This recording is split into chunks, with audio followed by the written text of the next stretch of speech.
Bienvenue à tout le monde dans cette nouvelle vidéo qui sera une vidéo de deuxième partie de mon meal prep que j'ai réalisé avec les cagettes anti-gaspi de chez Lidl. Aujourd'hui, je vais vous montrer comment pour seulement 11,50 € j'ai pu préparer 30 parts de repas, ce qui revient à moins de 0,50 centimes la part. Oui, vous avez bien entendu, des bons petits repas pour à peine le prix d'un café. Alors, si vous ne connaissez pas encore les cagettes anti-gaspi de Lidl, c'est vraiment le moment d'y jeter un œil. Alors, il y a aussi les cagettes de ce type chez Leclerc. Donc, ce sont des cagettes qui sont composées de fruits et de légumes et qui ne sont plus tout à fait parfaits pour être vendus, on va dire normalement, mais qui restent absolument délicieux et plein de saveurs. Non seulement c'est une super affaire pour le porte-monnaie, mais c'est aussi une excellente façon de réduire le gaspillage alimentaire en sauvant des produits qui auraient été jetés inutilement. En plus, c'est une excellente manière aussi de varier ses repas et de se lancer des petits défis en cuisine.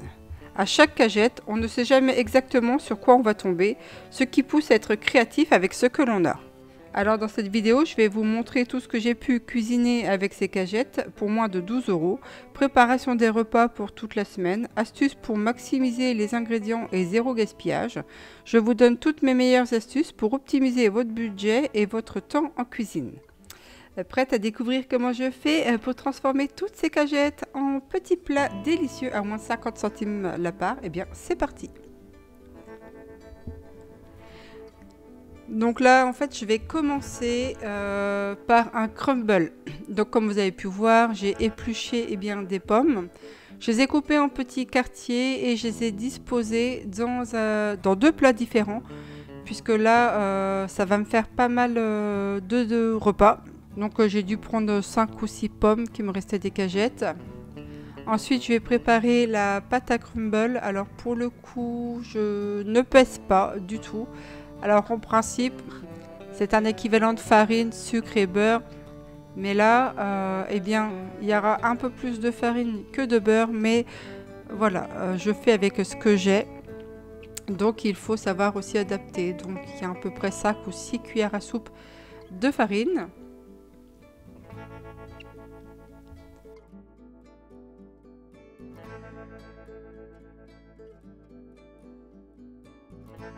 Je vais rajouter donc du sucre, 1, 2,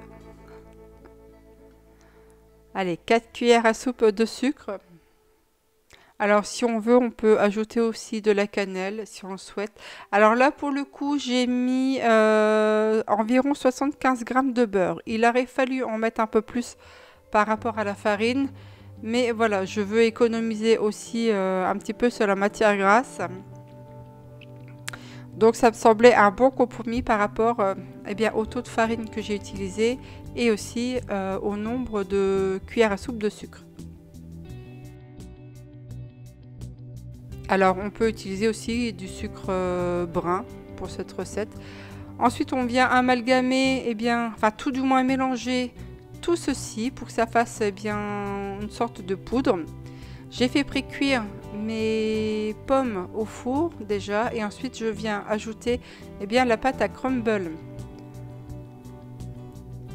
Alors il m'arrive de faire des crumbles aussi avec du pain rassis.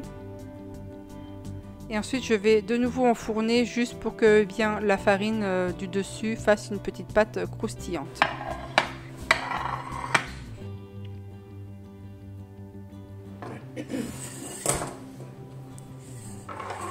Je vais m'atteler ensuite avec les pommes de terre de la cagette d'anti-gaspi de chez Lidl à faire des petits gratins. Alors je n'avais pas de gruyère à ce moment-là.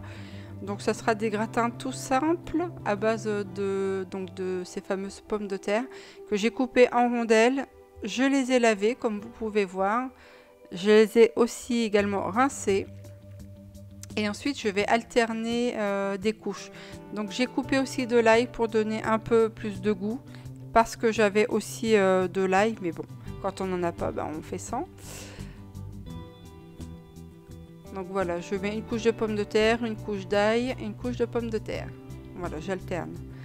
Ensuite, j'ai fait un mélange de lait. Il me reste un petit peu de crème fraîche et d'eau. hein. Je coupe tout ça pour bien alléger la facture. Et j'ai mis aussi du poivre et des baies en fait hachées avec un moulin. Voilà, j'utilise très régulièrement des baies. Et voilà, une petite cuisson d'environ 45 minutes. Donc pour le plat suivant, comme j'avais aussi une courgette dans le panier anti-gaspi, alors la courgette était bien. Et elle a vraiment bien tenu. Alors par contre, moi j'enlève la peau. Et aussi je vais éviter cette fameuse courgette puisque dedans c'est un peu moins à l'intérieur. Je ne suis pas forcément fan de ce qu'il y a à l'intérieur de la courgette. Et je vais garder que les extérieurs.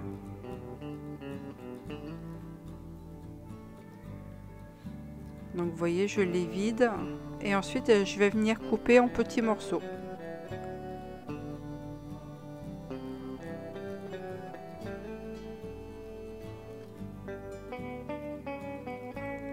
Et je vais faire le même principe que pour le gratin dauphinois. Je vais alterner une couche de courgettes, un petit peu d'ail, à nouveau une couche de courgettes et un mélange de l'eau, du lait et un petit peu de crème, du sel et un mélange de 5 baies. Et je vais passer ensuite tout ceci au four, pareil entre 30 et 45 minutes à 180 degrés. Alors une petite astuce que vous pouvez faire, on peut ajouter aussi un peu de semoule dedans, de semoule de blé fin. Ça fait que ça va absorber l'eau des courgettes. Donc là on va passer au feuilleté aux pommes. Alors j'utilise toujours les pommes des cagettes anti-gaspi. Alors ce sont des pommes qui tiennent vraiment très bien à la cuisson. Donc je les épluche, je les évite, je les coupe en tranches. Et là pour le coup je vais utiliser des galettes de riz. Alors je ne connaissais pas cette recette, hein, je l'ai découverte. Et du coup ce que je vais faire, je prends 2 œufs que je vais battre en omelette, je vais mélanger avec un peu de lait. Et je vais ensuite tremper 2 feuilles de riz dedans, à la place de l'eau. Ça va donner une texture, c'est vrai une texture croustillante à la sortie du four, mais il faut les manger à la sortie du four. Puisque après, la densité et la texture de la galette de riz va être caoutchouteuse. Dans ce cas-là, il faudra à nouveau réchauffer soit à la poêle, soit au four. Donc là, j'ajoute de la cannelle dans mes pommes, un petit peu de sucre. Donc là, j'ai mis 2 cuillères à soupe. Je nettoie ma plaque avec du vinaigre et je vais passer maintenant au montage. Donc, je prends 2 galettes de riz. Voilà pour chaque chausson. Donc il faut que ça soit imbibé, vous voyez. Je dispose ça sur ma plaque. Alors c'est une plaque en marbre.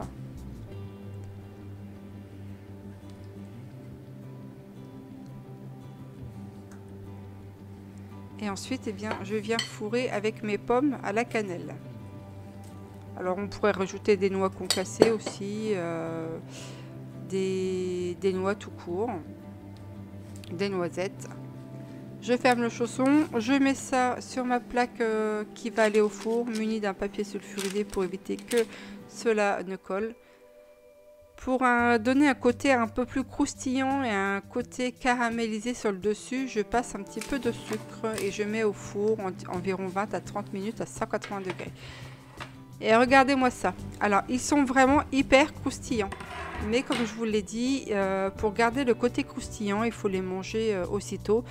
Sinon, après, ça descend et la texture de la galette de riz redevient caoutchouteuse. Dans ce cas-là, il faudrait faire aussi réchauffer, soit à la poêle, mais la densité va être moindre et le croustillant aussi, soit de nouveau au four. Ou alors, on peut les faire en dernière minute. Mais on peut aussi les consommer tels quels une fois refroidis si la texture ne vous dérange pas. Ils étaient vraiment super bons et hyper croustillants. Une recette à tester.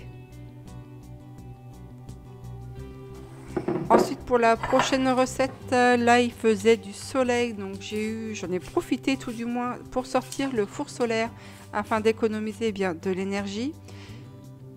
Donc là je reprends à nouveau les pommes que je vais couper en quartiers. Je les épluche avant, je les épépine. Et j'ai pris des moules en silicone que j'ai trouvé chez Action il y a quelques temps. Et ce qui va me permettre en fait de les passer dans mon four solaire. Puisque je n'ai trouvé que ça qui était adapté, sachant que j'ai coupé les bordures également hein, pour que je puisse les passer dans mon four solaire.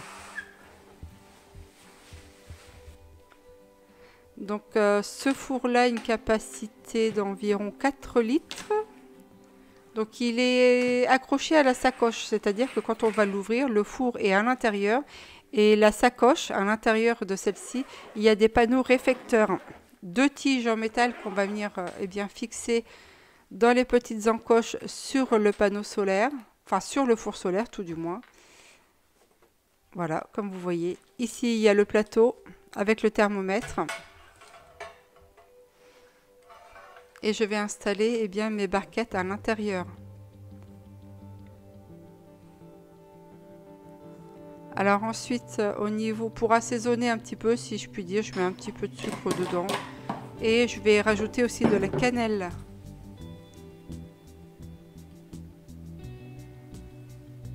Alors bien que le four solaire fasse de la vapeur à la cuisson, je rajoute un petit peu d'eau puisque les pommes, je trouvais qu'elles ne rendaient pas suffisamment. Donc ensuite, je mets ça dans le four solaire et je vais le mettre à l'extérieur et je vais tourner les panneaux. Voilà, ce qui me fait une compotée de pommes nickel. Pour la dernière recette, eh bien, je vous propose de faire de la semoule. Alors, ça c'est un plat qui va vite à faire, qui est relativement économique, je pense. Par contre, pour réduire le coût, eh bien, j'ai mélangé du lait et de l'eau. Alors, je démarre à froid comme ça. Et après, je vais faire cuire. Je suis les instructions tout simplement sur le paquet. Une fois que c'est cuit, eh bien, je vais les disposer dans des petits récipients avec des couvercles. Alors, ces récipients-là, je les ai eus chez Ikea il y a un petit moment déjà. Hop. Et en plus, ceci de récipient, il passe dans mon four solaire. Donc, je peux également faire eh bien, des préparations à l'intérieur de four solaire avec ces petits récipients, sans les couvercles évidemment. Je verse mes préparations, ensuite je vais couvrir, je vais mettre ça au frigo. Et voilà, ça me fait des desserts pour vraiment pas très cher. Et ça cale relativement bien.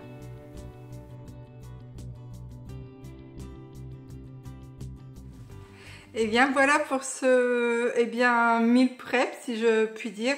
Donc avec toutes les cagettes de chez Lidl. Oui, c'est ça. Et des fois j'ai des trous de mémoire.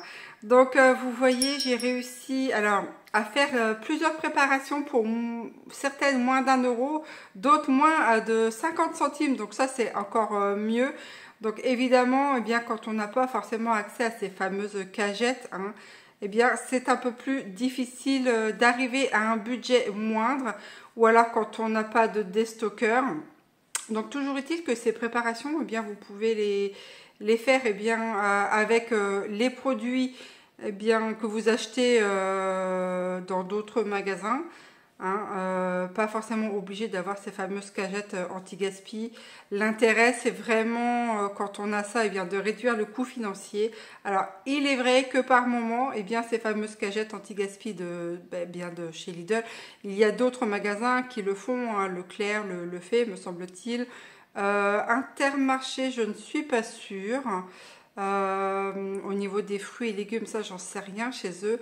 Par contre, il est vrai que par moment, effectivement, dans certaines de ces cagettes, eh bien, les fruits et les légumes ne sont plus de toute première fraîcheur, si je puis dire. Donc, il y a une déperdition évidemment de vitamines, de minéraux. À la cuisson, c'est pareil. Ça met juste un petit peu de beurre dans les épinards. Et ça permet aussi de changer et de varier l'alimentation. Après, je suis consciente que tout le monde n'a pas accès à ces fameux paniers. Hein. C'est vraiment des coups de bol hein, quand on tombe dessus, honnêtement. Il faut arriver à l'heure où eh bien, c'est mis. Voilà, il y a plein de paramètres. Il faut encore aussi avoir un Lidl. Il faut pouvoir se déplacer eh bien, dans ces magasins-là. Donc voilà, il y a quand même pas mal de paramètres qui rentrent en compte. Après, faire plusieurs magasins, je sais pas. Hein. Tout dépend en fait de chacun. Donc j'espère que eh bien, cette vidéo vous aura, vous aura plu. Moi j'ai eu plaisir à vous la partager. Hein, même si dans ma tête, il y a des moments où je culpabilise parce que, comme si vous avez vu la première vidéo, hein, je vous en ai fait mention sur le fait que tout le monde n'a pas accès à ces cagettes et que c'est de plus en plus difficile hein, pour beaucoup ne serait-ce que de pouvoir manger. Donc je vous invite, si vous le voulez, à mettre un pouce bleu sur cette vidéo. Bon, sur ce, j'ai fini ma séance de racolage.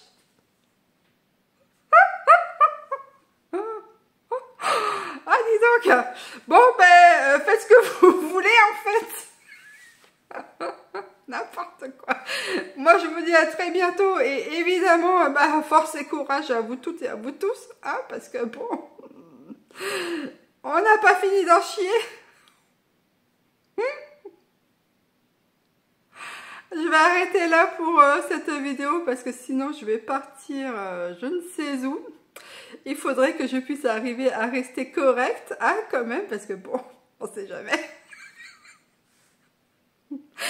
Allez, je vous dis force et courage et bien à la prochaine hein, pour de nouvelles aventures. Allez, ciao, bye bye.